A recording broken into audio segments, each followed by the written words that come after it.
The America's Democrats podcast, a project of 21st Century Democrats, is made possible by contributions from our listeners. Want to do more? Go to americasdemocrats.org and click Donate. And thank you for allowing us to be your voice. And if you enjoy the show, please share it with your friends on Facebook and Twitter, and leave us a review on your favorite podcast app. This is the America's Democrats podcast, the weekly podcast for stand-up Democrats. I'm your host, Jim Cuddy. This week, a moral budget to end poverty in America, the massive failure of the GOP tax plan, and a conversation with Wendy Sherman, lead negotiator on the Iran nuclear deal. Had enough of Fox News, the House Freedom Caucus, and Donald Trump? If you want the facts that you won't get from them or from the fake news sites of the alt-right, then stay tuned. Our sponsor, 21st Century Democrats, works hard to get everyday Democrats involved in returning our party to its roots and to success at the ballot box. Sit back and listen, then stand up and fight. And follow 21st Century Democrats on Facebook for all the latest progressive news. We're glad you could join us. In June, the Poor People's Campaign, along with the Institute for Policy Studies, released a moral budget to end poverty in America. Shailly Gupta Barnes is one of its authors, and she says it's a necessary response to the needs of all Americans. And we say hello to Shailly Gupta Barnes, Policy Director at the Cairo Center and the National Campaign Manager for the Poor People's Campaign, a national call for moral revival, where she has been working on the campaign's moral budget, Everybody Has the Right to Live. Shailly Gupta Barnes, thank you so much for joining us today on the America's Democrats podcast. Thank you for having me. Our pleasure to have you with us.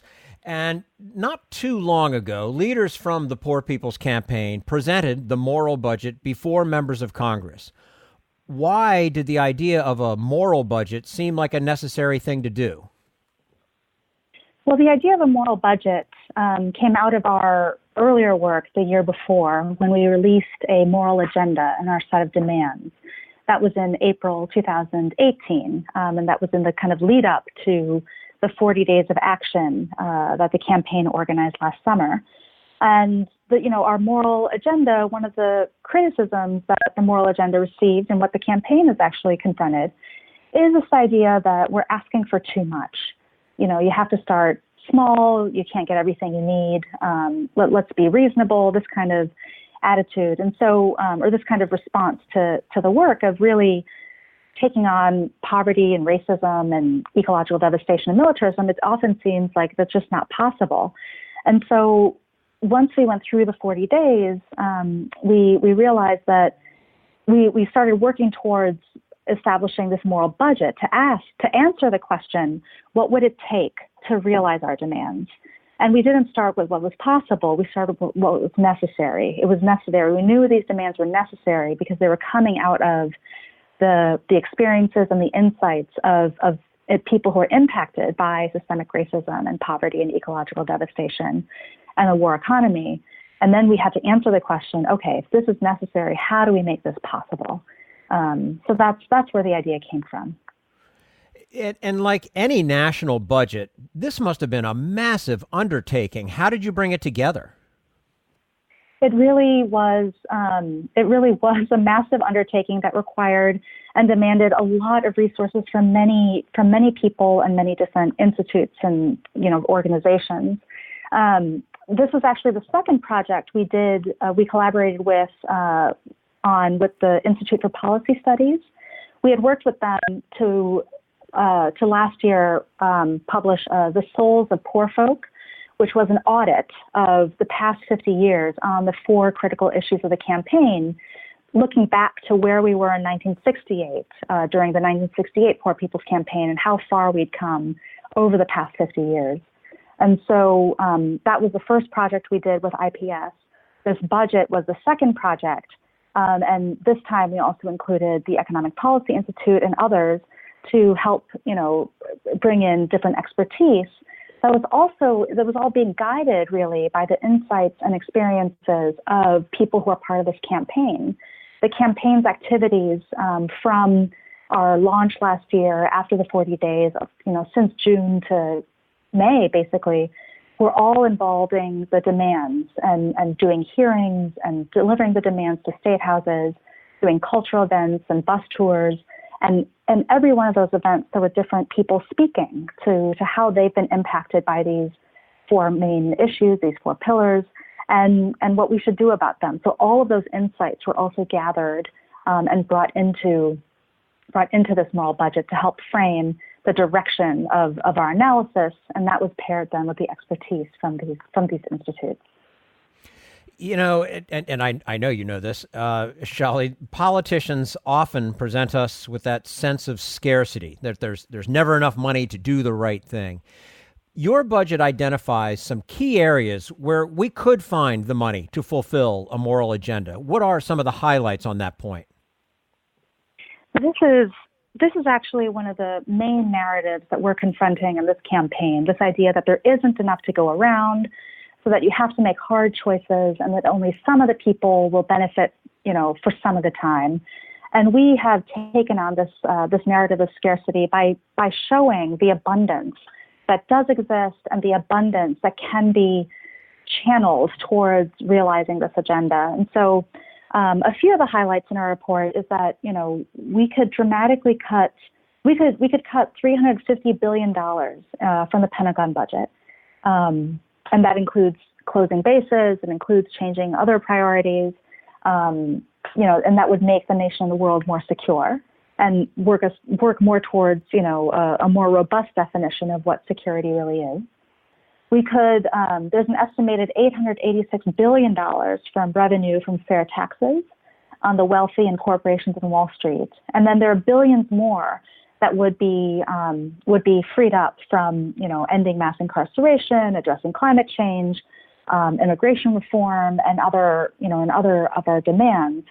And at the same time, our moral budget makes the strong point that even if we can't pay for these things up front, these are critical investments to make, not just because they're the right thing to do, but in the long run, they're going to benefit our economy. And so we're really careful not to fall into this, pay for mentality, because we know that to fundamentally kind of, as King say, work towards this moral revolution of values, we have to take on the whole structure that is kind of the root cause of these evils that we're confronting, and that just takes looking at every possible way, and we found that there's an abundance that we can draw on to realize this agenda. Mm-hmm.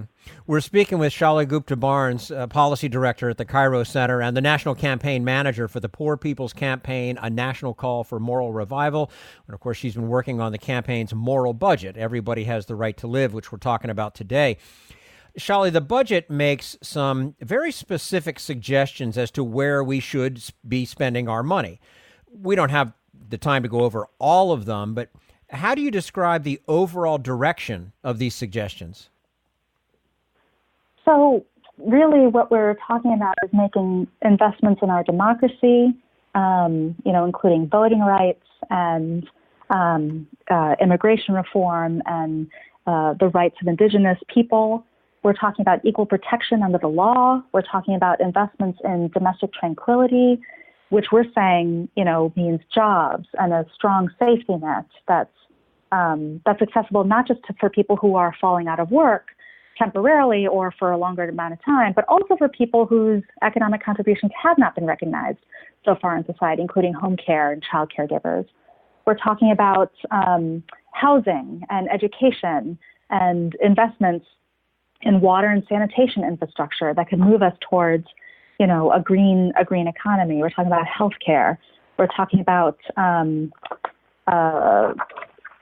changes, a massive kind of infrastructure program, and more. So these are the kinds of investments that hit on the four pillars of this campaign, systemic racism, poverty, ecological devastation, and militarism. And we're saying that, the only way this budget works, in fact, is if you look at all of them together. We can't actually just take one piece. We have to look at it all. And that's where the abundance comes from. And that's where the investments are going to reap long-term benefits and short-term benefits for our country. Has that been a problem to get these types of agendas through in the past where you're looking at it differently than perhaps people have in the past, where you're looking at it like, we got to look at this whole thing, not just little pieces here or there?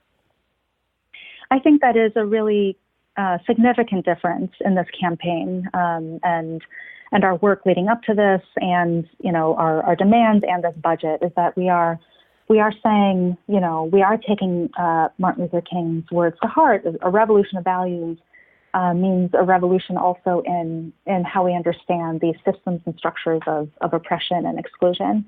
And we can't just change or tinker with some parts of the system. We have to take on the whole thing. And this is very clear from the experiences that people are having on the ground. If you have a housing problem, you have a healthcare problem. If you have a healthcare problem, you may likely have an education problem or a jobs problem or a water problem. And if all those things are the case, what kind of infrastructure do you have access to? You can't compartmentalize the lives of the 140 million people who are poor and struggling in this country, and therefore our agenda reflects that. Mm-hmm. It's like the little kid song, the hip bone's connected to the leg bone, and so on. I mean, it's exactly. It all links up together. Now, I love this. In an online post describing the project, you wrote that this budget is not about charity. It is a recognition that poor people are agents of profound social change. Why was this important to say? So often our kind of social response to people who are, to poor people and poverty is to either say poverty is the fault of the poor, and to kind of pity poor people for not knowing enough, not having the right skills, not, quite praying hard enough or anything like that to improve their own conditions. Or the response is to punish the poor and say, well, incarcerate the poor, deport the poor, take services away, make them work harder, this kind of thing. And both of those are deeply flawed, and they're not taking into account the structural nature of poverty. And so on the flip side of that, we have to recognize that the poor are also, there are insights coming out of the experiences of the poor that reveal the not just the cracks in the system, but also the direction forward, the kind of the survival mechanisms, the creativity, the community, the resilience of poor people and poor communities do indicate that abundance exists, that solutions are possible. And also, if we could take that seriously, and what this budget shows, if we took the needs and demands of the poor seriously and organized our resources around the needs and demands of the 140 million, we will transform this economy for everybody. And that is, really recognizing the poor as not just individually brilliant and creative, which they are, but also the poor as a social force that can lead us all towards a better reality. Before we let you go, I want to bring something back up. We mentioned before that you presented this budget to members of Congress. Did they pay attention? They did. They did. We were at a hearing in front of the House Budget Committee, and every one of the representatives who was there had the budget in front of them. We're never sure how long they're going to pay attention, but this is also why we're continuing to build this campaign across 40 states to make sure that hearing was not a one-off event, and that they know that there are hundreds and thousands and tens of thousands and millions of people in this country who are going to be taking up this agenda, taking up this budget, and this will not be the last time they hear of it. Were you encouraged? I was encouraged. I was encouraged by the brilliance of our people in the room, our testifiers who spoke on conditions of healthcare and immigration and the military. And I was encouraged by, we had a few people in the room who were testifying, and then about 25 other representatives from different states in the campaign. We had hundreds of people who were watching in the gymnasium at Trinity University, where we were holding a 3-day Congress. And then there were thousands more watching online. And the response that we've had to that hearing and to this Congress and to this budget is reverberating throughout the 40 states that we're organizing in. And so now we're spending the next year organizing towards a massive march and assembly on Washington in 2020. And so, even if those particular representatives pay just a couple of hours of attention on June 19th, they will be sure to pay more attention in the months to come. Absolutely. By the way, poorpeoplescampaign.org to find out more. Poorpeoplescampaign.org/budget to find out specifically about the moral budget. I encourage you to do so. Shailly Gupta Barnes, Policy Director at the Cairo Center and the National Campaign Manager for the Poor People's Campaign, a national call for moral revival, joining us today on the America's Democrats podcast. Shailly, thank you so much again for your time. We appreciate it and look forward to having you back again with us soon. Thank you so much. You're quite welcome. And this is the America's Democrats podcast, the weekly podcast for stand-up Democrats.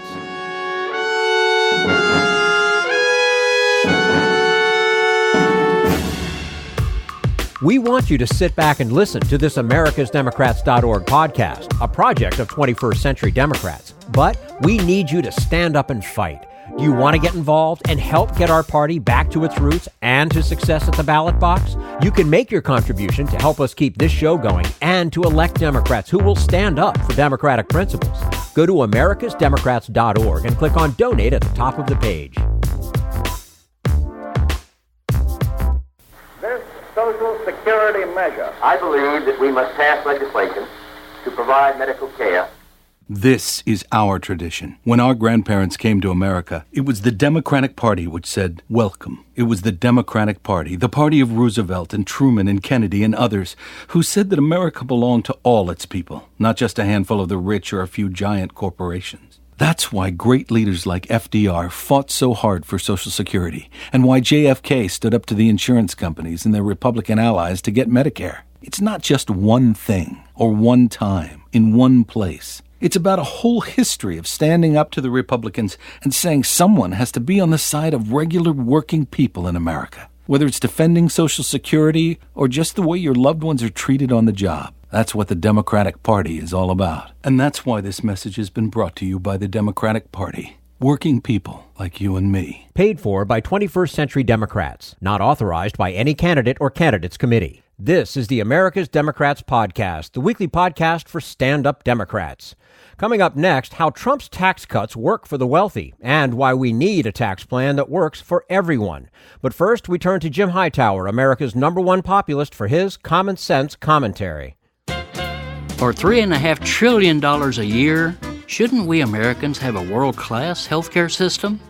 Yet, while we spend the most of any advanced nation in the world to get care, more than $10,000 a year per person, we get the worst results. No surprise, then, that the Medicare for All idea is now backed by 85% of Democrats, 66% of independents, and, get this, 52% of Republicans. So why isn't Congress responding to this overwhelming public demand for universal coverage? I suspect that one big reason for Washington's big yawn over the people's plea for sweeping reform is that our lawmakers do not personally feel the financial pain and emotional distress that are inflicted on millions of regular Americans by a system built on private greed. After all, their health needs are met by a double dose of the socialistic care that they so furiously deny to our families.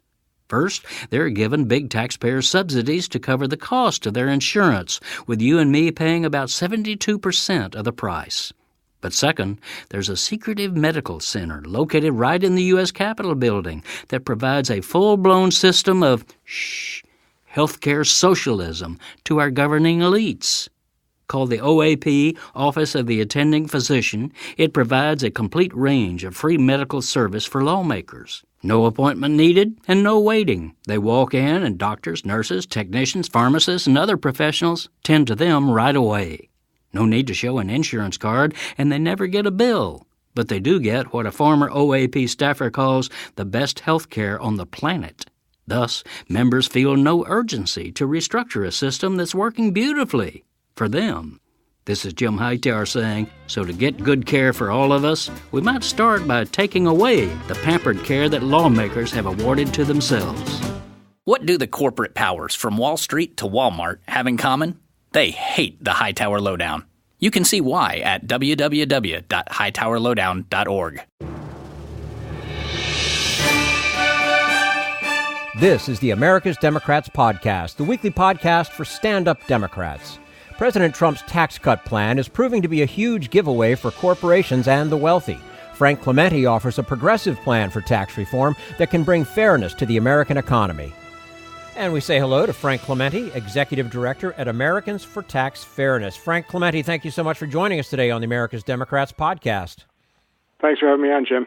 Our pleasure to have you with us. About a month ago, the Congressional Research Service released its report on the Trump tax cut plan, finding that the cuts have limited effect in terms of what the president promised. Were there any surprises in the report for you? I think, one surprise was how accurate our predictions and the predictions of economic experts were about the Trump tax cuts. We all predicted that essentially the theory of supply side trickle-down economics was just a theory, and it was a failed theory, and that has proved true. The effects of these tax cuts have not been big. Few examples. Secretary Mnuchin, the Treasury Secretary, he said to get these tax cuts passed, he said that they will pay for themselves with economic growth. Well, the CRS report found that less than 5% growth has occurred as a result of this. 5% of the growth that you would need in order to have these tax cuts paid for occurred. You might remember President Trump promised that families would get a $4,000 pay hike from their employers because of the money that employers would save in taxes. That has not come close to materializing, as I'm sure your listeners can look into their wallets and see that it's not there. There was also this prediction that we would get a lot of bonuses. We actually maintain a major database of bonuses, and we found that, and President Trump has actually confirmed this, only 4 million workers got a bonus out of 157 million workers in the country. That means about 4% of the workers got a bonus in the country. What companies did do is they bought their stock back. It's called stock buybacks. Essentially, they spent $1 trillion in the last year taking their tax cuts and using them to buy back their own stock. They do that. They buy back their own stock because they basically decide by buying their stock, it makes their stock more valuable. And who's that valuable to? It's valuable to the CEOs, the other company executives, and the wealthy shareholders of the company. And so essentially just taking the profits, the greater profits they got from the tax cut, recycling it back into the company, increasing the value of the share and putting more money in the pockets of the rich.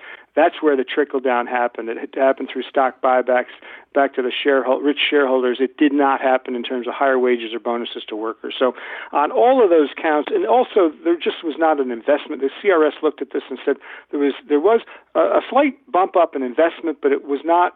They could not figure that it was attributable to the tax cuts because of where the increased investments were happening. So all around, the Trump tax cuts proved. The economic effect in the last year, at least the data shows that trickle-down did not happen to workers and average Americans. It happened. It was continued to trickle up to the rich. Yeah. Well, and historically, trickle-down has never worked. I mean, so it's sort of crazy that all of a sudden it's going to work. I'm hopeful this is the nail in the coffin of this myth. We have got to bury it. We have got to bury it dead. Alive here now. We cannot have Republicans come and demand more tax cuts in the future and say that it's a magic elixir for the economy. Let's just stop that nonsense. Yeah, please. Frank, last April, you released a report called Fair Taxes Now, Revenue Options for a Fair Tax System. It's full of ideas to create a fairer economy. Can you give us a brief overview? Yeah, we're very excited about this report. It's on our website at americansfortaxfairness.org. Recommend folks take a look at it. It looks at 40 options for reforming the tax system, and this is progressive reform of the tax system. And it's from small things you can do to tweak the tax system to really big things to raise a lot of revenue. One part of it, we explain why the Trump tax cuts, what we recommend repealing or rolling back of the Trump tax cuts, and that's largely emphasized the tax breaks that went to the wealthy and to corporations. We kind of detail those. We talk in this report, provide lots of rich data about the new tax increases that we recommend in order to raise trillions of dollars. Again, the emphasis there is on taxing the wealthy and corporations, the folks who have the money. There's about $10 trillion in recommendations of how to raise money. That's $10 trillion over 10 years. We think that's the kind of level of revenue we need to make the kinds of investments we need to really grow the economy, create an economy that works for all of us. In the report, there's sections on taxing the wealthy, ways to do that. For instance, raising income tax rates, a wealth tax, as Senator Warren has talked about. Importantly, we think you need to tax wealth like work. In other words, right now, a person who makes their money, their income off of their investments on Wall Street, they're paying a tax rate of 20%. If they were paying at the ordinary income tax rates, the rate that is paid on wages and salaries, they would be paying almost double that rate at 37%. So we think that those rates should be equalized as well. And also estate taxes. Right now, under the Trump tax plan, an estate is not taxed before if it's worth less than $11 million. You know how many estates were taxed last year? 1,900. 1,900 estates were taxed because this threshold, you don't get taxed until your estate's worth at least $19 million. We go through corporate tax changes we want to see. Importantly there, we have this differential rate between, the domestic profits are taxed at a 21%, the offshore profits are taxed at half that rate. We've got to equalize those rates. The offshore rate should be the same as domestic to stop this outsourcing and stop profit shifting. So we run through all these kinds of recommendations, lots of explanations as to why we make these recommendations, and the data there. There's 300 footnotes in this thing to sort of fill it out for those who are more policy-oriented people. And again, is that AmericansForTaxFairness.org? Will people find that info there? Mm-hmm. Yes. Great. Okay. Now, the other thing, you've also developed something called the Fair Taxes Calculator. Tell us how that works. Yeah, so that's a complement to this report, and you can go to the website, and there's a button there to go to this calculator. So what we've tried to help people is to help people understand why raising revenue is important to creating an economy that works for all of us. And so on the left-hand side of this calculator, you have about 10 or 12 choices of the kinds of tax increases you want on the rich and corporations. And on the right side of the calculator, there's about 15 different choices you can make, whether it's free college for all, or it's putting a down payment on a Green New Deal, or it's putting $2 trillion into investing in infrastructure, or you want to make housing more affordable for yourself and for your friends and family. We have all these options for investments on the right-hand side and on how to raise revenue on the left-hand side. And so you get to choose which ones you want and what you want to pay for, what investment you want to make and how you want to pay for it on the revenue side. So it's kind of fun, and you can print it out. You can also send it out on social media to your friends to show them how you did it. Let's go back to the range of ideas in your report. Does it make sense to rank them, say, in terms of political feasibility? In other words, do some of these ideas seem more politically possible than others? Yeah, well, I think what's important for the tax to understand the tax debate is that it doesn't. This is a marathon. This is not it's not a sprint race. I mean, we have to raise trillions of dollars, and that's not going to happen in all one fell swoop. We are a country that has big changes like raising a lot more revenue and making some serious investments to create a much better, stronger economy. Happens. These are big changes. These are structural changes that happen. You think about the New Deal that happened in the 30s and in the 40s, and then the war on poverty, and then Reaganomics that came in the 80s, which basically changed the whole formula and basically went into the whole no taxes kind of frame of reference. So I believe we're coming to a new era here where people are going to understand that the public sector is really important, that we need these revenues in order to have a strong, a better be able to make these kinds of investments. The way I think it's going to happen is if the Democrats win Congress and they win the White House in the next election, probably you'll see them come in with a proposal to raise $2 trillion. Now, not $10 trillion, which I believe they need over the next 10 years, but $2 trillion at a first bite. And they'll start with, let's repeal those things in the Trump tax cuts that are that are for the rich and corporations, and that there's very strong support for getting rid of those kinds of things, like raising the corporate tax rate back up, raising the tax rates on the wealthy back up, lowering the level at which you start paying an estate tax. Things like that I think there's a pretty strong consensus in the country on those things. Then there's some bigger things to take on. We have to equalize the tax rates between the capital gains, the money that rich people make from their investments. That tax rate, as I said, is only 20%, whereas the tax rate they pay on their ordinary income, their salaries and wages, is 37%. We have to raise that tax rate on the capital gains, on the investments, up to the ordinary rate. That's where you're going to start to get some serious money.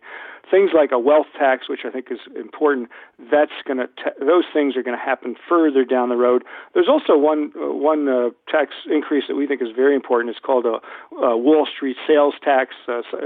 Technically, it's called a financial transactions tax, but we think it's outrageous that rich investors on Wall Street, and especially a lot of these high-frequency traders that have really jeopardized the stability of the market, that they should not pay a dime in taxes on all the trades that they do, whereas your average person, whether you go to the grocery store or you go to the shopping, the clothing store or the drugstore, you pay a sales tax on those products. Why shouldn't Wall Street be paying a tiny tax on all the trades that they do? So that'll raise you close to $800 billion.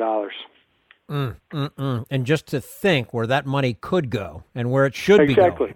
You could make child care affordable for every single American. There's so many people who don't even go to work because they can't afford to pay for the child care that makes it worth it for them to go for a $15 an hour job. You could make child care affordable for all Americans for $800 billion. So, let's tax the rich Wall Street investors a little bit and make child care available to everybody in the country. Yeah, because it's not like they're going to go hungry by paying a little bit more in tax, right? I mean, come on. We're talking $1 on $1,000 in trades. Yeah. We're speaking with Frank Clemente, Executive Director at Americans for Tax Fairness. Frank, given where we are now as a nation, what are the consequences if we do not adopt a fairer tax system? Well, the most important thing from my point of view is the need for revenue to make the kinds of investments we're talking about. I talk about two things. We need to raise trillions of dollars in order to protect keep the kind of crown jewels, Social Security, Medicare, Medicaid, from being cut. We need to keep them strong, so you need to raise revenue to protect those programs. And we've got to raise trillions of dollars in order to make the kinds of investments in affordable housing, affordable child care. We've got to improve our education system. We've got to build better schools. We've got to make broadband available to rural America.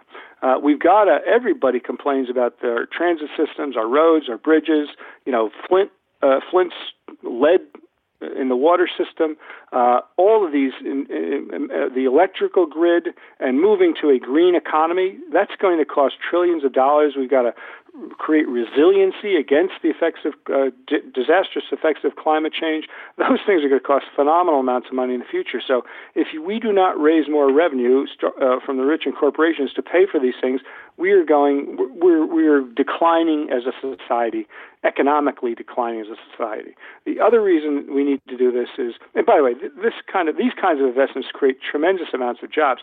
Right now, all these tax cuts are going to rich corporations, and as I say, they're not investing it back in anything. They're investing in themselves in higher stock prices, or they're putting it in the bank and passing it on to their heirs that's tax-free. The other reason is we've got to create a fairer system, a fairer economy. The amount of income inequality between income disparities between the wealthy and everybody else, and the wealth disparities, right? Income is what you make every year. Wealth is what you've accumulated over your lifetime.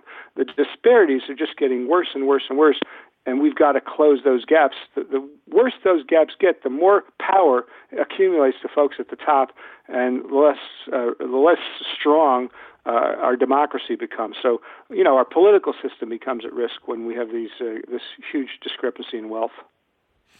And, the report opens with an observation that for too long, the tax reform debate in Washington has been focused on cutting taxes, mostly to benefit the wealthy and corporations, as we've been discussing. As we enter into this political season, can you imagine the debate shifting? Well, I think it already has shifted. I think you're seeing that, two reasons. One, the public, the Trump tax cuts are underwater. The public does not support them. And in fact, there was in 2018, in September, there was a memo from the Republican National Committee that said we have lost the battle on taxes. That the public understands that this is a law that largely benefits the wealthy and corporations, and it's a law that jeopardizes things like Social Security, Medicare, and Medicaid because it blew up the deficit.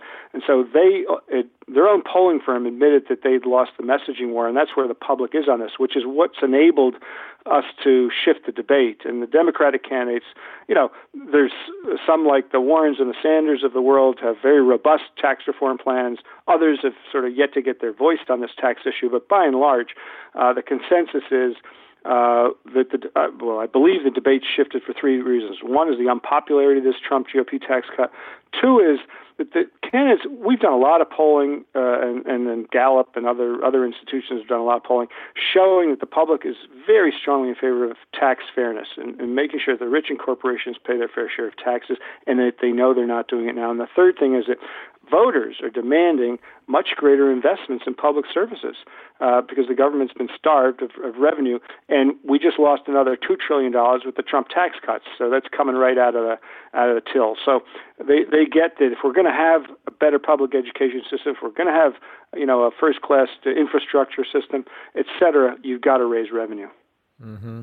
Now, your organization just launched a website detailing the positions of all the Democratic presidential hopefuls on tax policy.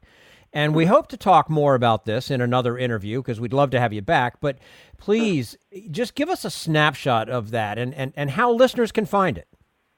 Sure. So it's at ATF Action, ACTION, fund.org, ATFactionfund.org. This is our sister organization that allows us to do more political work.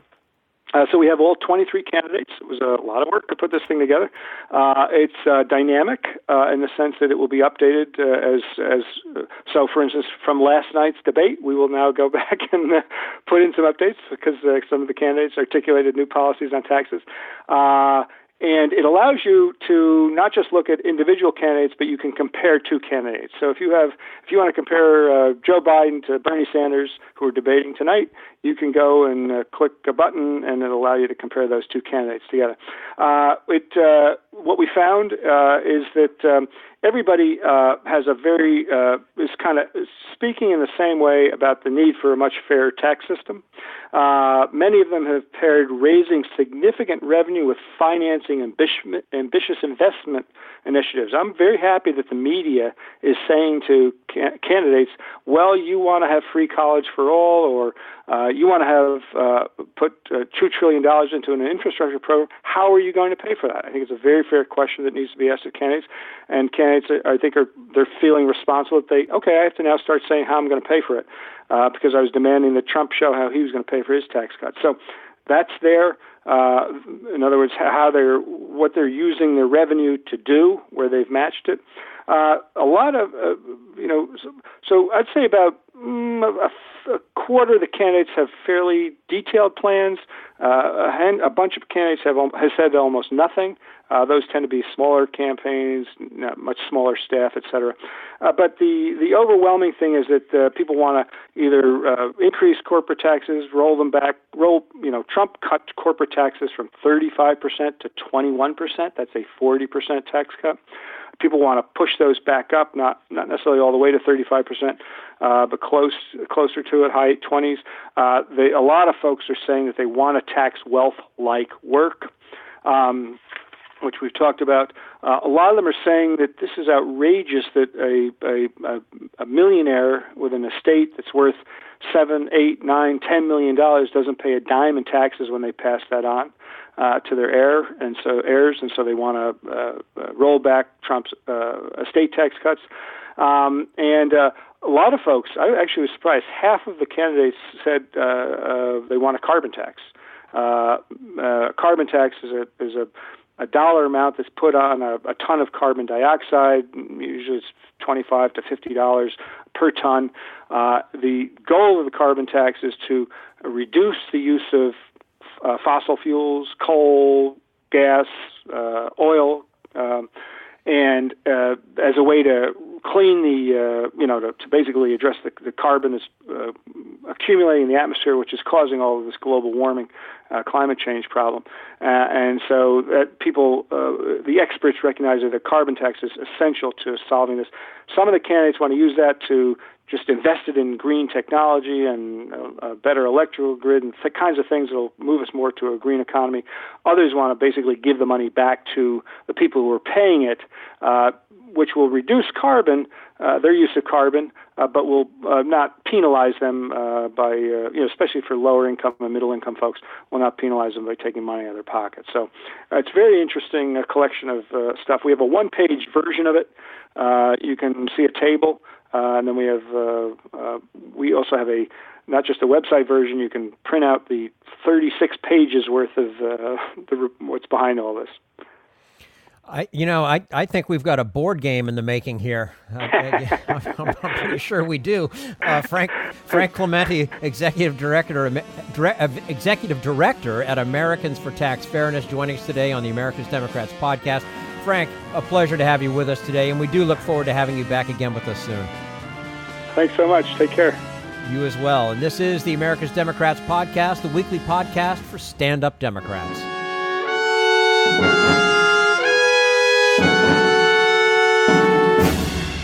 We want you to sit back and listen, but we need you to stand up and fight. Help get our party back to its roots and to success at the ballot box. Make your contribution to keep the americasdemocrats.org podcast, a project of 21st Century Democrats, on the air, and help elect stand-up Democrats. Go to americasdemocrats.org and click on Donate at the top of the page.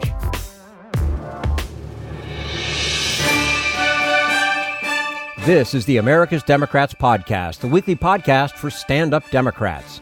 And now Bill Press talks with Ambassador Wendy Sherman on the possibility of war with Iran and the narrowing space for diplomacy under Donald Trump. Ambassador, it's good to see you. Thanks for joining us. Always great to see you, Bill. Thank you for coming. I want to ask you about some of the foreign policy hotspots on the planet these days, but let me start, if I can, with a more general question. How do you see America's position in the world today after 2.5 years of Donald Trump? Concerning, challenging. America, everywhere I traveled when I was the Undersecretary of State for Political Affairs under President Obama, and everywhere I've traveled since, people always say, we will do our part, but we need America to lead. America was seen, as Ronald Reagan said, that shining city on the hill, the place of hope, that had a certain moral authority and obviously the economy, the military power, the diplomatic power to really exert a lot of influence at every table around the world. Now, people aren't so sure of any of that anymore.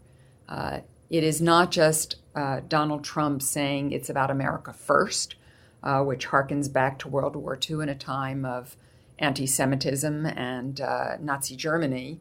But they also see that we're pulling away from our moral responsibilities, that we're pulling away from our leadership in the world, and that is quite concerning.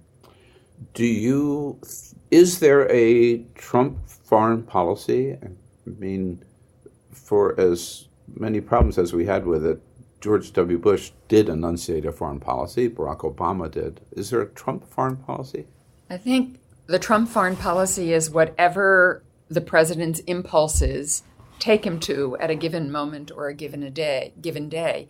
We have a tweet set of tactics, not really a strategy and a policy. And indeed, it appears that the president's national security advisor, John Bolton, does have a strategy, and that's basically to wage every war he might be able to get into. Secretary Pompeo, our Secretary of State, I believe, has a policy in the sense that he is very committed to a vision of America that really comes out of the 1950s, predominating the world a, if you'll pardon me, white male Christian view of the world, maybe not even a Judeo-Christian view of the world. And so it's very problematic. And the president, I believe, really doesn't want to go to war around the world. He campaigned to get America out of Syria and out of Afghanistan and out of Iraq and out of places, and to really focus on the American economy and American jobs. But he is allowing himself to be dragged in all kinds of directions. And even though some people believe he's got some kind of a madman theory, I think it's tactical, not strategic. Right. Is there any room for diplomacy in the Trump approach to foreign affairs? I find it hard to find diplomacy in the Trump's approach to foreign affairs. You know, diplomacy often works best with a credible threat of force. Mm-hmm. But that notion of coercive diplomacy means you have both the coercion and the diplomacy. For Donald Trump, we seem to be all coercion and no diplomacy. Right. You and Secretary Albright, I know because I've spoken with her, are still in touch with many world leaders. And what do they tell you privately? I mean, what do they think of this White House? Privately, and even some of them publicly, just don't know what to believe out of this White House. They do believe the only one who matters is Donald Trump. I've said to some of his negotiators, whom I know, is when I negotiated for President Obama and President Clinton, I always knew what the right and left margins were. I knew the rug wouldn't be pulled out from under me. No negotiator for Donald Trump can rely on that. They might be walking down a road that's helping us solve a problem, and the president might change his mind and pull the rug out from under them. So most world leaders think if they aren't in touch with Donald Trump, they aren't in touch with the United States of America. They know he's erratic. They know he's impulsive. They know they can't trust necessarily what they hear. And the most disturbing, Bill, is that a lot of leaders are heading elsewhere. They've decided they can't deal with the United States very effectively. They know they have to acknowledge our strong economy, our strong military, but they are looking for other allies and other partners, and a lot of them are heading toward China. So on issues where they depended on or counted on the leadership for the United States, they no longer can. They feel they no longer can, yes. And that is very disturbing. You know, I completely understand why Americans want to make sure that we pay attention to our country and our needs. There are a lot of people who have been left out and left behind because of technology or trade, and we haven't had sufficiently good answers for those people. I understand the anxiety people have when folks who are brown or other colors or have different lifestyles are part of our communities because they feel alienated and like they no longer have the power they once did. And we have to address the anxieties that Americans have and their grievances. But nothing substitutes for American leadership because of the values that underpin that leadership or have underpinned that leadership. And it is a great risk that that is no longer predominant in the world. And what does that say about the people and the great institution that you worked for, the State Department? What shape is the State Department in today? The State Department has been hollowed out. Secretary Tillerson, when he was Secretary of State, for reasons that I absolutely cannot fathom. Maybe it was an engineer's box approach to looking at the organization. I have no idea. But he decided that he wanted to reduce the footprint of an already small institution, an institution that, of course, needed some reform. But nonetheless, 60% of the senior foreign service, diplomats whom have worked for Democrat and Republican presidents, were tossed out. Either they were pushed out or they resigned because they had no future except for the Freedom of Information Office. Mm-hmm. He stopped incoming classes for a while. He undermined the civil servants that worked there. And people thought when Secretary Pompeo came in, who on his first day said how important the diplomats were, how important the civil service were, that maybe things would change, but they haven't changed very much. And as a result, Secretary Pompeo has named some special envoys to get around the confirmation process. But again, the full toolbox available to this nation is not at our disposal. And aren't there still important positions, important assistant secretaryships or ambassadors that have not been named? Many ambassadors, many assistant secretaries, some of the undersecretaries. So we are really without the bench that has always made us so powerful in the past. When I was honored to lead the negotiating team on the Iran nuclear deal, known as the Joint Comprehensive Plan of Action, we just had the most extraordinary bench. We could do more than anyone. We had hundreds of people in our government who backed up our efforts technically, legally, in intelligence and defense, every way possible. We no longer can bring that kind of bench to the table with the authority that we once did. Which gets us to maybe the number one hotspot in the world, in our attention today, which is Iran. In the wake of what I think was the signature accomplishment of the Obama administration, that and the Paris Accords, the Iran nuclear deal, which you led negotiations for that. And now, are we about to go to war with Iran? I hope not. I don't think the president wants to go to war with Iran, but he keeps on allowing himself to be put in a corner so that that we have narrowed the space for diplomacy. The recent round of sanctions, the threat to, and perhaps by the time this broadcast appears, having sanctioned the foreign minister of Iran, who really would be the negotiator if the president got the dialogue he says he wants. We're just really in a much tougher spot. The Europeans have tried to hold this deal together. They have been meeting to try to find a solution, but the space for diplomacy continues to narrow, and that does not leave one with many options. The president has a very interesting negotiating style. It's what we call sort of a win-lose style. When you're a real estate developer, win-lose works, because you're either going to build the building or you're going to go on and build another building. War and peace, international negotiations, are what are called three-dimensional negotiations. In my view, multi-dimensional negotiations, where you have to look at the whole landscape. So whether it's a trade negotiation with China, when we're still trying to get China to help us with North Korea, China to be on side with what we might want to do with Iran, China to deal with issues with Taiwan, with Hong Kong, with the South China Sea, you have to look at the whole landscape and decide how you're going to play that particular Rubik's Cube as the pieces move around. The president is very tactical. He's very transactional. He's very win-lose. So whether it is Venezuela, North Korea, China trade, or Iran, it's either my way or the highway, fire and fury. Now I want to talk, and nothing happens. Right. So the Iran nuclear deal, people are confused, I think. Is it still in place today? Is it working, even without the United States being part of it? And is Iran keeping up its end of the deal? The most extraordinary thing, and something that says something very good about the deal, is that it has remained durable for over a year since the United States pulled out of the deal. So Iran has been complying completely with the deal up until now. But Iran has said, because of the president's actions, that they now will begin to probably move to technical noncompliance with the deal. Whether it is a complete violation of the deal remains to be seen, because we don't have a report from the International Atomic Energy Agency, which inspects and monitors what goes on in Iran.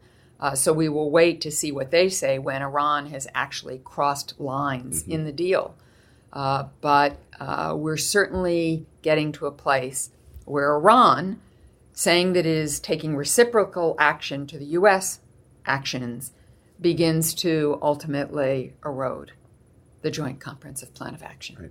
Maybe you can explain, which I have never been able to understand, and that is, we want neither Iran nor North Korea to become a nuclear power.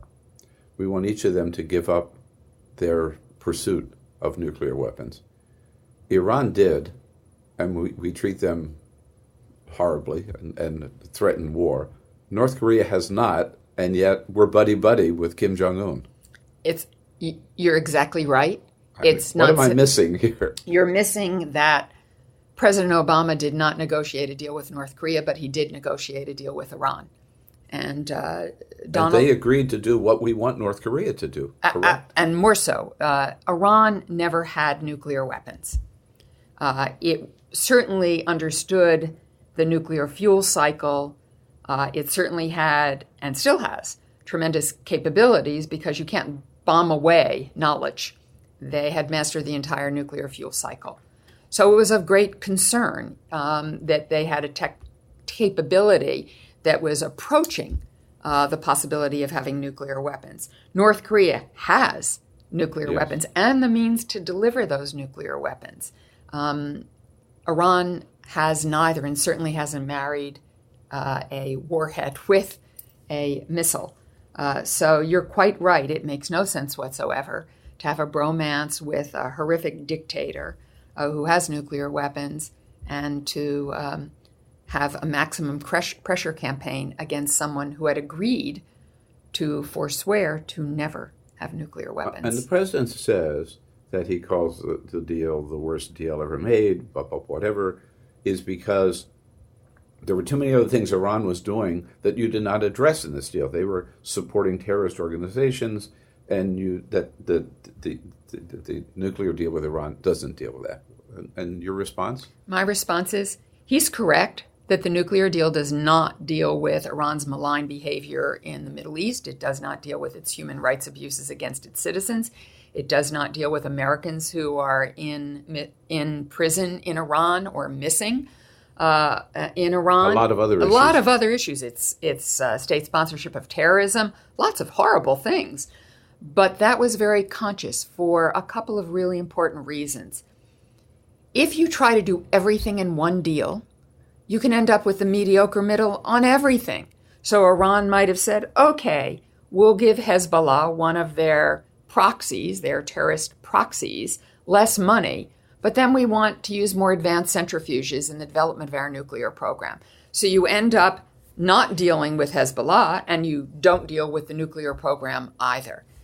Secondly, President Obama, I think, made the right decision, which is we need to get the nuclear weapons off the table first, and then use all of our other sanctions tools, which remained, to deal with the state sponsorship of terrorism, their malign behavior in the region, their human rights abuses, etc.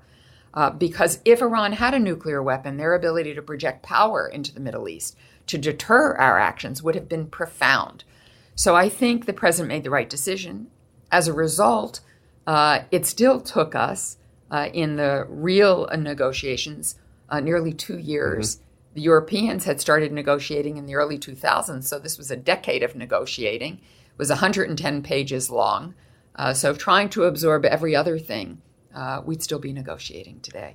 When the president talks about the military option, and John Bolton, of course, that just wanted to bomb Iran for decades, I think, whatever, some people may get the impression that war against Iran would be like the war in Iraq, over in a couple of weeks. What's the reality? The reality is that Iran is a very large country. It has a capable military. Even more importantly, it has almost independent military in the Islamic Revolutionary Guard Corps and the Quds Force, who are quite extraordinary in a bad way when it comes to asymmetric warfare, terrorism, and really being able to do quite a bit of damage with very little in terms of resources. We also just saw Iran shoot down an unmanned drone, American drone, a Global Hawk, that was 60,000 feet in the air. That is an extraordinary feat of capability. So Iran would stop at nothing. They have militias that are loyal to them all over the Middle East.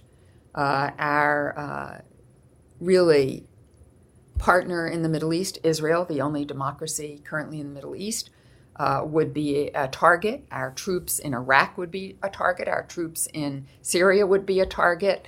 Our naval base in Bahrain would be a target.